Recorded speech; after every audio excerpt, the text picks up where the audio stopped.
Você quer ser professor ou professora de forró, mas sente insegurança? Nesse vídeo vamos direto ao ponto para você entender o que pode estar te impedindo de realizar o seu sonho. E vamos dar dicas valiosas do que você pode fazer para vencer de vez a insegurança e se tornar o professor ou professora de forró que você tanto deseja. Olá, sejam bem-vindos e bem-vindas ao programa O Professor Ivan Ribeiro Responde. Aqui você pode perguntar o que quiser sobre como e o que ensinar, como lidar com situações diversas em sala de aula, história, música e curiosidades gerais sobre a cultura do forró. Eu sou o professor Ivan Ribeiro e o tema de hoje é Eu quero ser professor de forró, mas acho que não é para mim.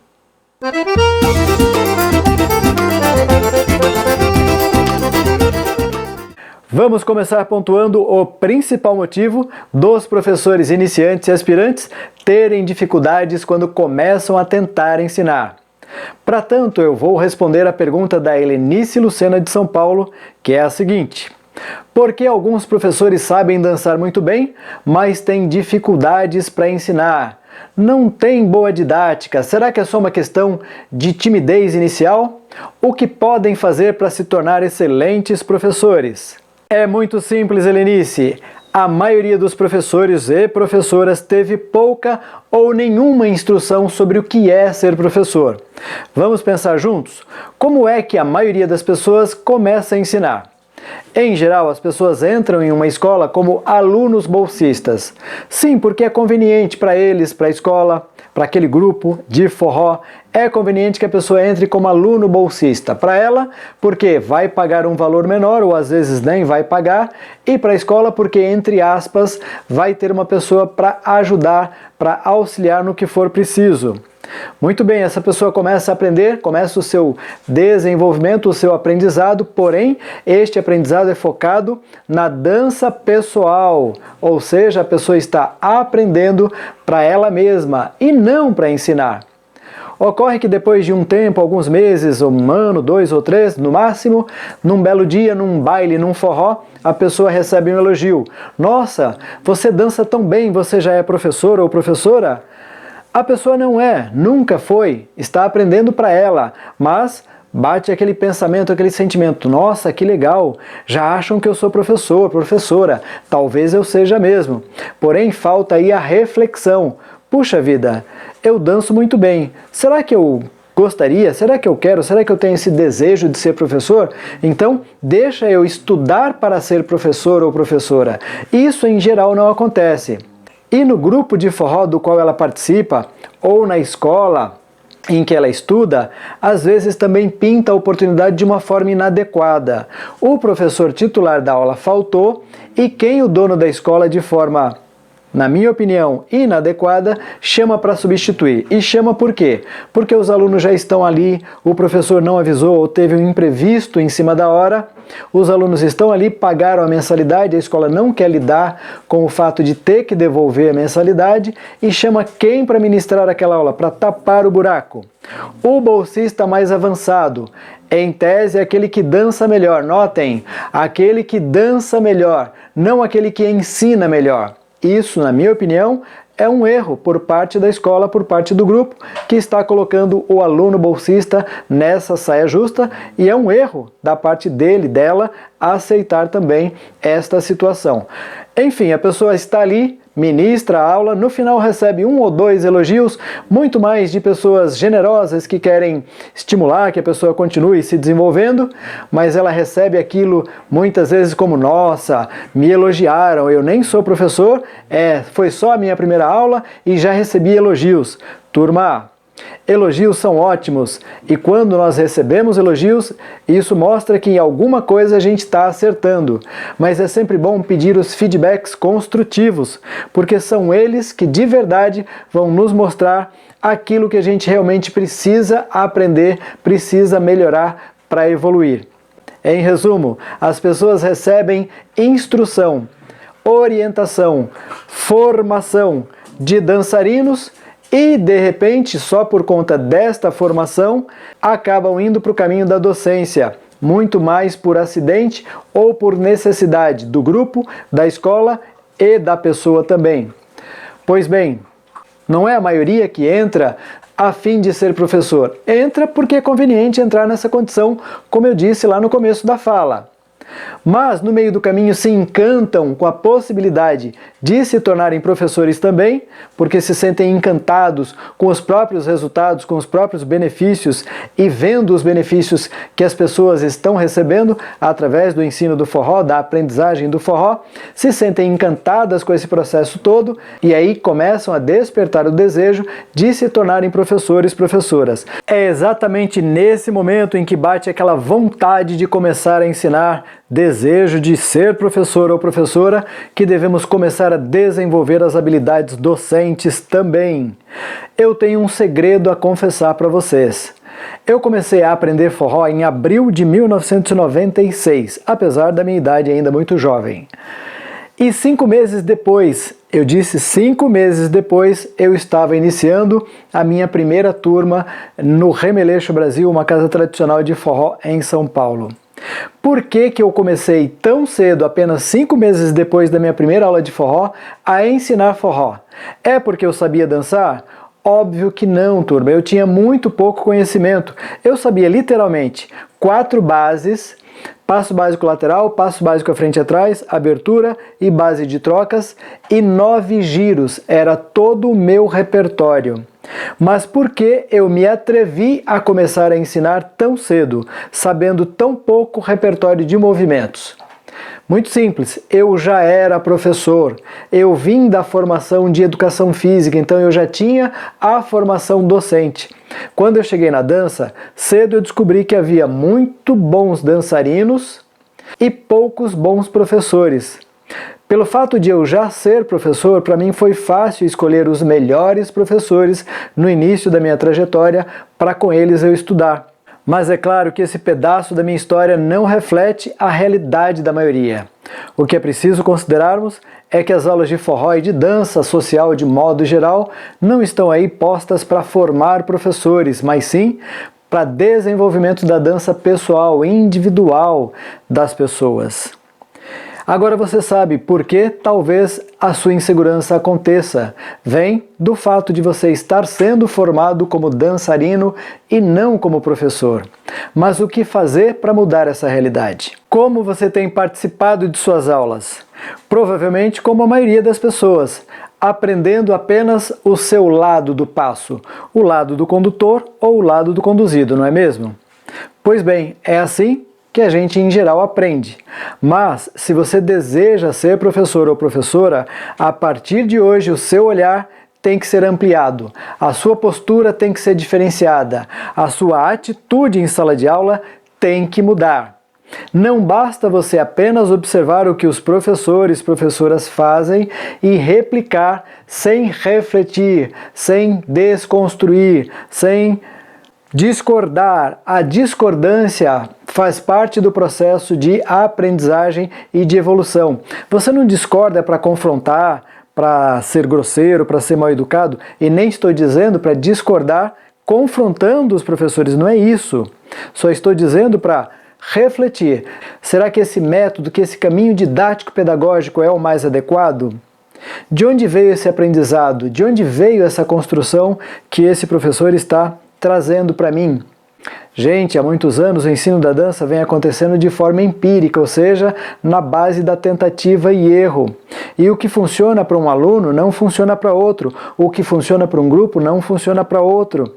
Uma forma de ensinar aqui que eu tenho sucesso, ela só teve sucesso por todas as circunstâncias envolvidas naquele contexto. Eu preciso de verdade ter múltiplas habilidades docentes, conhecimentos didático-pedagógicos para poder lidar com cada aluno, cada grupo, cada situação, em cada contexto. Então aí vai a primeira grande dica. A partir de hoje, ligue o modo aprendedor bilateral. O que eu quero dizer? Tudo que os professores te ensinarem, por um lado, procure aprender pelos dois. Faça o seu papel de condutor ou conduzido, condutora ou conduzida e tão logo possa, inverta os papéis. É claro que você não vai conseguir fazer esse tipo de treinamento com todos os alunos.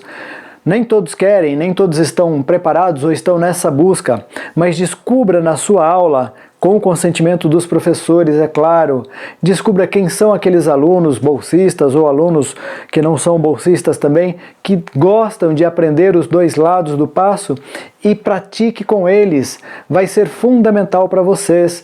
Quando eu comecei a fazer isso, eu comecei logo no início do meu aprendizado, eu logo descobri que a minha condução começou a ficar extremamente mais leve. Aliás, muito engraçado, muitas vezes aconteceu comigo eu estar dançando num baile, num forró, e as meninas dizerem para mim: nossa, como a sua condução é leve, só que de um jeito como se fosse uma crítica. E aí eu dava um sorriso e brincava: mas você não está entendendo alguma coisa? Ao que elas respondiam: não, eu estou entendendo tudo, meio espantadas. Pois é. Percebe como eu não preciso conduzir com força para você entender? Então a condução passou a ficar muito mais leve. Eu descobri que eu só precisava ter mais precisão, que eu precisava ter intenção, usar a energia certa, a direção certa, ou seja, a orientação, fazer o convite de forma adequada. Porque quem faz o passo da pessoa que eu estou conduzindo não sou eu, é ela. Eu só peço, sugiro, oriento, indico o caminho, o movimento, e ela é que faz. Então a força, a energia do fazer vem dela, não de mim. Então é com um gesto praticamente. A condução ficou extremamente mais leve quando eu comecei a aprender os dois papéis. Isso é fundamental e guarda então, primeira grande dica, ligue o modo aprendedor bilateral. Se nas aulas pode haver limitações para você aprender os dois papéis, sim, porque você vai depender de alguns fatores. O professor tem que concordar. Os alunos ou colegas, alunos bolsistas, têm que estar dispostos, têm que estar nesse caminho também, porque não adianta você querer impor ao outro que ele troque de papel. Então aproveitem os bailes. Os bailes são um ambiente mais livre, os forrós representam esse ambiente mais livre em que você pode identificar as pessoas que estão nesse mesmo processo de busca, como você, para treinar. E aí, treine à vontade, papel de condutor, de condutora, de conduzido, de conduzida. E gente, o movimento não tem gênero, não existe agora eu estou de homem, agora eu estou de mulher. Se eu for dançar como conduzido, eu não estarei de mulher, eu serei eu mesmo fazendo o papel de conduzido. Se eu sou mulher e vou dançar conduzindo, eu não vou dançar de homem, eu vou ser eu mesma, mulher, dançando como condutora. Então, cuidado com essa questão de gênero e papel de homem, papel de mulher, ou colocar gênero na história da dança. O movimento não tem sexo, não tem gênero. O movimento é do corpo, é da dança, e você pode o que você quiser. Pense nisso, é mais fácil, é mais divertido, é mais interessante e é muito mais amplo pensar assim. Segunda dica, para aprender de forma consciente é preciso pensar.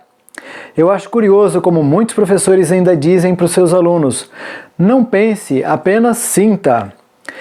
Eu até concordo que em algumas situações muito específicas esse recurso pedagógico pode até fazer sentido, mas na maioria dos casos não. A construção do movimento, quando é consciente, o aprendizado é muito mais efetivo. Os alunos que aprendem de forma consciente depois vão poder desconstruir este movimento e construir a sua dança, serem protagonistas na construção da sua própria dança de forma muito mais interessante. Nos meus cursos de capacitação para professores eu costumo alertá-los. Vamos refletir juntos. Eu tenho uma afirmação a fazer, pensem comigo. A minha afirmação é que os seus alunos, em geral, quando estão num forró, dançam fazendo os passos na ordem que aprenderam, na ordem em que lembram, quando lembram, apesar da música. O que é isso? Aprenderam de forma automática, sem pensar, sem refletir sobre. E aí como é que fica a dança? Uma repetição de passos, geralmente na mesma ordem, de forma automatizada. O interessante, está tocando um shot, muda-se para um baião.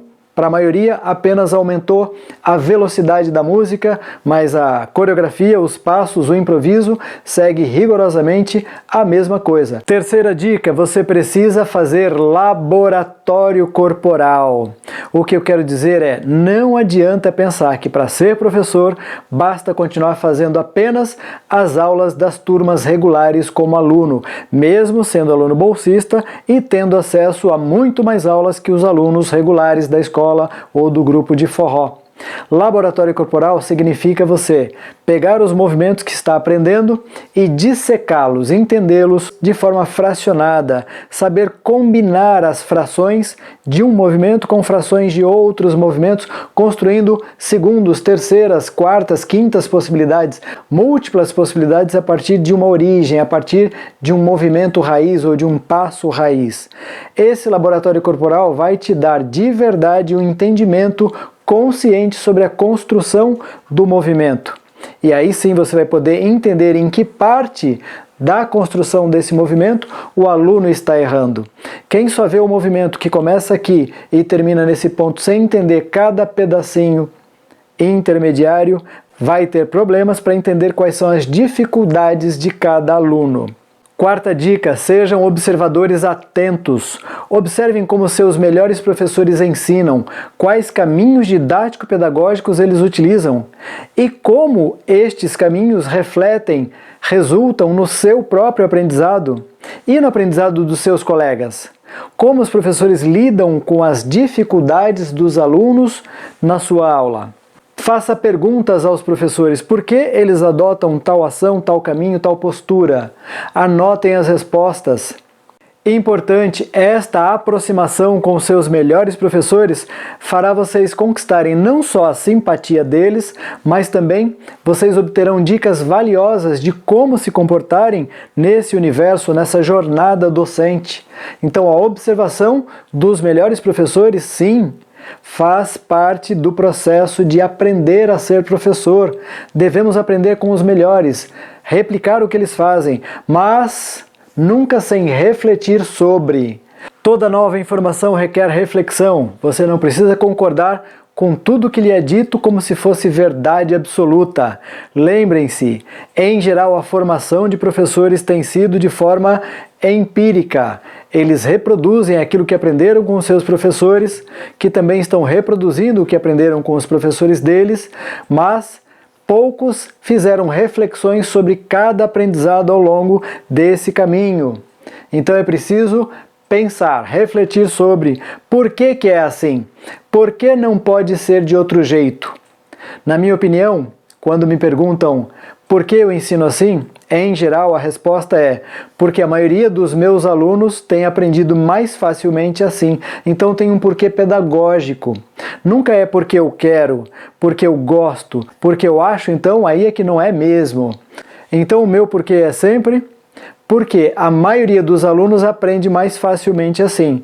Mas eu também posso ensinar desse outro jeito, ou desse outro, porque os alunos não são iguais. Para ensinar, o professor não precisa estar 100% certo. O processo de ensino-aprendizagem também é um processo de descoberta, de construção de novos conhecimentos. E nesse sentido, sim, o testar faz parte do processo. Então eu já testei inúmeros caminhos didático-pedagógicos, por isso que a minha resposta é essa. Por que você usa esse caminho? Por que você usa esse recurso, professor Ivan? Porque eu já testei com milhares de alunos e a maioria aprende mais facilmente por esse caminho, por isso eu uso esse. Mas esse é só o primeiro caminho que eu vou usar. Se eu percebo que um aluno ou outro, ou a maioria não está aprendendo por este caminho, porque a turma é outra, eu vou buscar outros recursos, vou utilizar outros recursos, porque quem norteia os caminhos didático-pedagógicos que eu vou usar são os alunos, são as dificuldades dos alunos, são as respostas que os alunos me dão em sala de aula.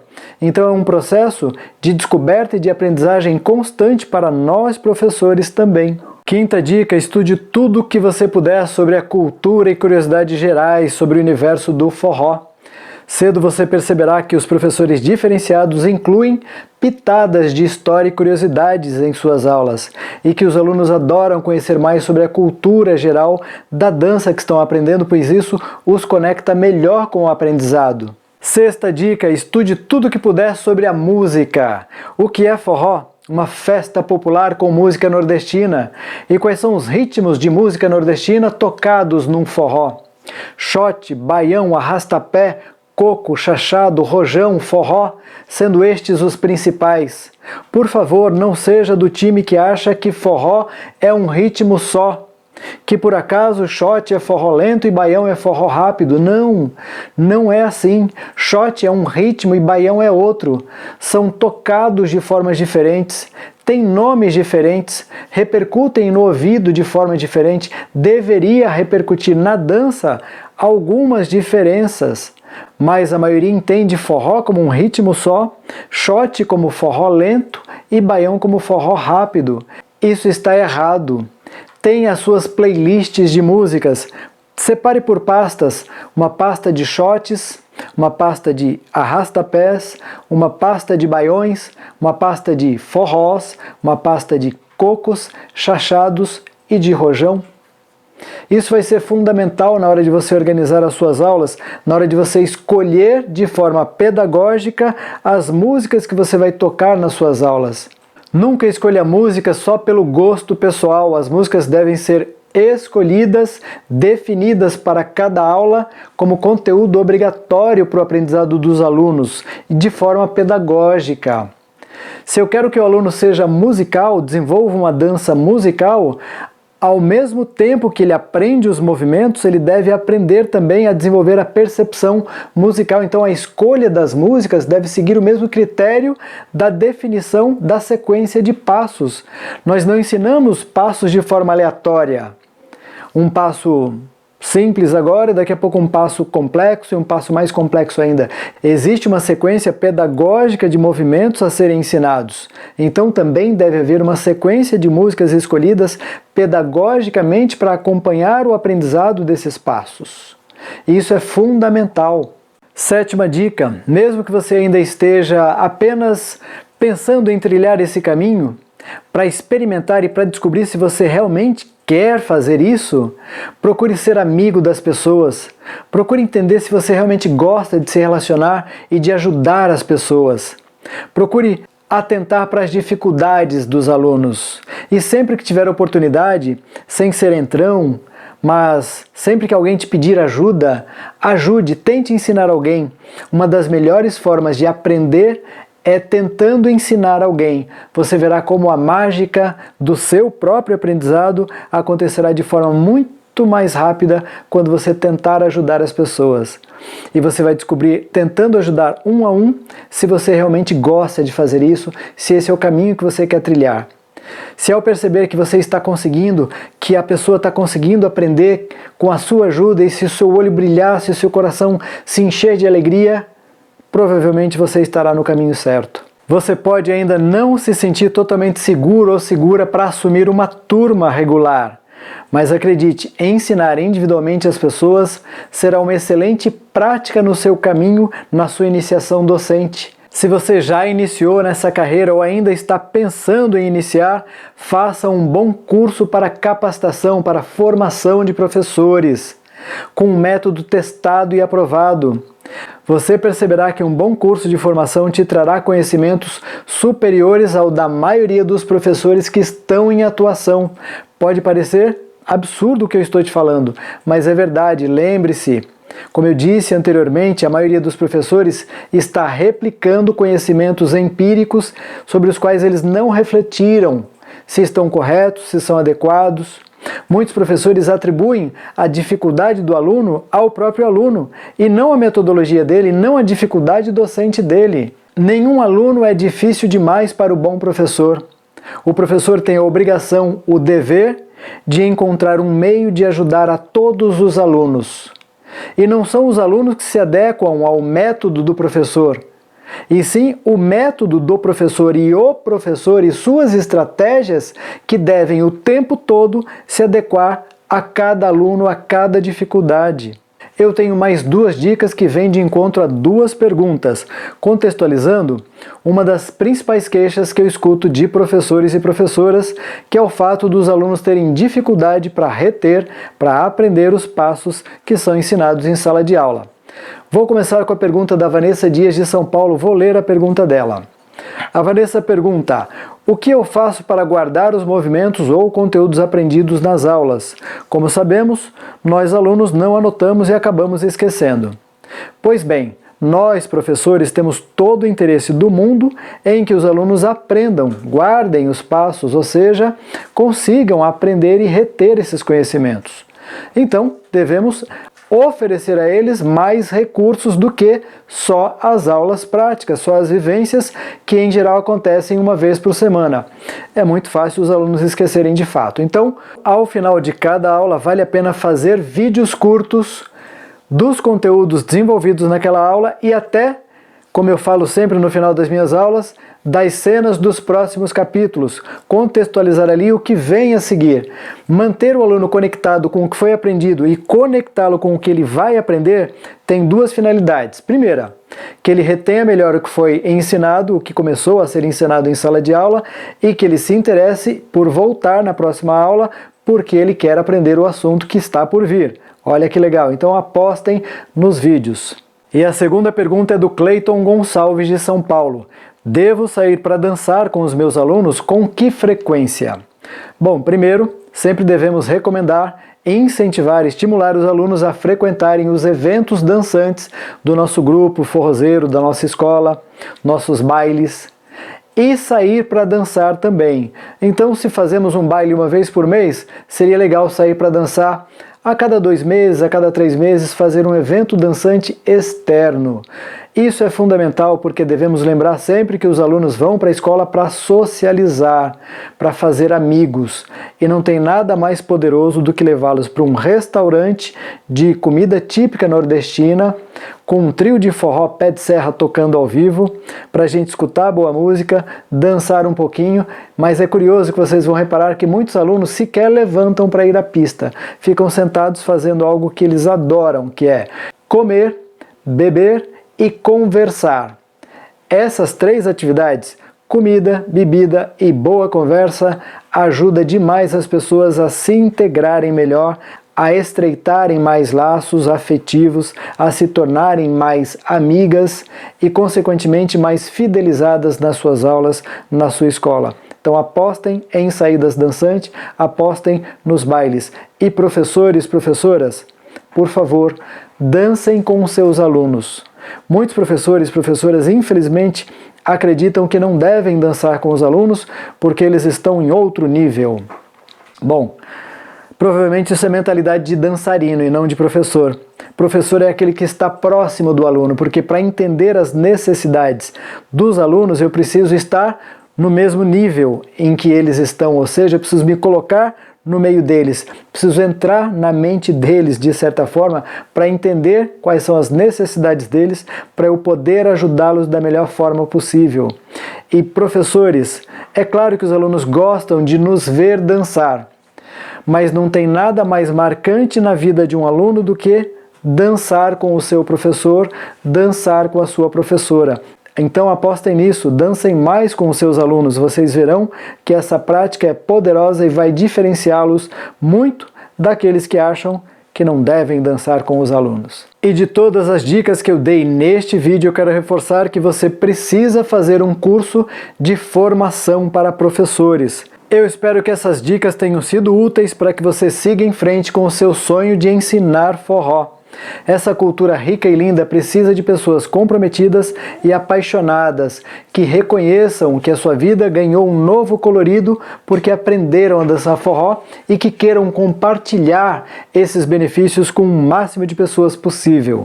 Lembre-se que muitas pessoas têm o sonho de aprender a dançar forró e você pode ser um agente, uma agente de transformação na vida de centenas, de milhares de pessoas e isso é maravilhoso. Eu te desejo uma linda carreira docente e muito obrigado por ter nos assistido. Todas as terças e sextas tem vídeo novo no YouTube, Facebook e Instagram. Se você tem alguma pergunta para o professor Ivan Ribeiro, clica no link daqui na descrição e pergunte. Para mim será um prazer fazer um vídeo dedicado a você. Até a próxima em O Professor Ivan Ribeiro Responde.